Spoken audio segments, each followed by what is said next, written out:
నమస్తే, welcome to our voice. నేను journalist నవత. మాట్లాడితే కాశ్మీర్ లో మోదీ ఏదో విజయం సాధించినట్టు చెప్పుకుంటూ వస్తాడు. అసలు కాశ్మీర్ లో మోదీ ఏం చేసిండు? 2019 నుంచి 2027 మధ్య కాశ్మీర్ లో ఏం జరిగింది? దీనికి సంబంధించి ఒక ఇంట్రెస్టింగ్ ఆర్టికల్ నేను మీతో షేర్ చేసుకుంటాను. జమ్మూ కాశ్మీర్ లో 4 ఏళ్లలో 800కు పైగా ఉగ్రవాదులను హతం చేశామట. 4 ఏళ్లలో 800 మంది ఉగ్రవాదుల్ని హతం చేశామని హోంశాఖ తెలియజేసిందట. ఉగ్రవాదాన్ని ఎట్టి పరిస్థితుల్లో సహించేది లేదని కేంద్రం ఉద్ఘాటించింది. జమ్మూ కాశ్మీర్ లో శాంతి భద్రతల పరంగా పరిస్థితి మెరుగైనట్లు తెలిపింది.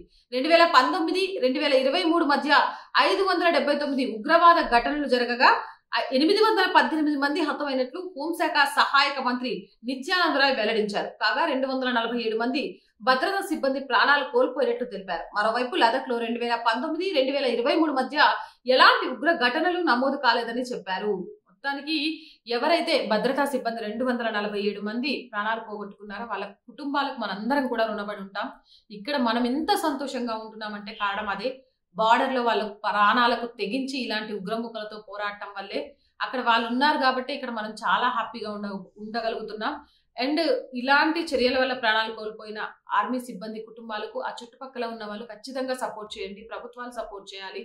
అండ్ ఆర్మీలో ఉన్న కుటుంబాలకు సంబంధించి కూడా వాళ్ళ కుటుంబాలకు ఏ అవసరం ఉన్నా కూడా ప్రతి ఒక్కరు చుట్టూ ఉన్న సమాజం చూసుకోవాల్సిన అవసరం ఉంది. వాళ్ళందరికీ ఆత్మశాంతి చేకూరాలని, వాళ్ళ కుటుంబాలకు మంచి ధైర్యాన్ని దేవుడు ఇవ్వాలని మనందరం మనస్ఫూర్తిగా కోరుకుందాం. అండ్ చాలా గొప్ప విషయం, ఇక్కడ మనం ఆశ్చర్యపోవాల్సింది ఏంటంటే లదక్ లో ఒక్క ఉగ్రదాడి కూడా జరగలేదట.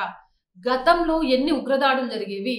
దేశం లోపల వదిలిపెడితే కాశ్మీరు, లదక్ ఈ ప్రాంతంలో ప్రజలు భయం, ప్రాణాలను గుప్పెట్లో పెట్టుకొని బ్రతికేటోళ్ళు. అలాంటిది 800 మందికి పైకి చిలుకు ఉగ్రవాదులను హతం చేయడమే కాదు, లదక్ లో ఒక్క ఉగ్రదాడి, ఒక్క ఉగ్రచర్య కూడా జరగకుండా కృషి చేశారు అని అంటే నిజంగా చాలా గొప్ప విజయం. వినే వాళ్ళకు చాలా ఆషామాషిగా అనిపించవచ్చు, కానీ 800 మంది ఉగ్రవాదుల్ని మట్టుగట్టి 500 పైచిలుకు ఉగ్రదాడులను ఎదుర్కొని లదక్ లో ఒక్క ఉగ్రచర్య కూడా జరగకుండా పాటు పట్టమంటే అదేం చిన్న విషయం కాదు. కేంద్ర హోంశాఖ అలాగే రక్షణ శాఖ ఎంతో పకడ్బందీగా ప్లాన్ చేస్తే మాత్రమే ఇలాంటివి సాధ్యమవుతాయి. భారత్ లో ఇలాంటివి మరిన్ని చూడబోతాం ఇప్పుడు సాధించిన విజయాల కంటే కూడా అని కేంద్రంలో ఉన్న ప్రభుత్వం అయితే చాలా స్పష్టంగా చెప్తోంది. మరి ఈ వీడియోపై మీ అభిప్రాయం ఏంటి అనేది కింద కామెంట్ సెక్షన్ లో తెలియజేయండి. ఇలాంటి మోర్ వీడియోస్ కోసం మన ఛానల్ వెంటనే సబ్స్క్రైబ్ చేయండి. వీడియో నచ్చిందా లైక్ చేయండి, షేర్ చేయండి.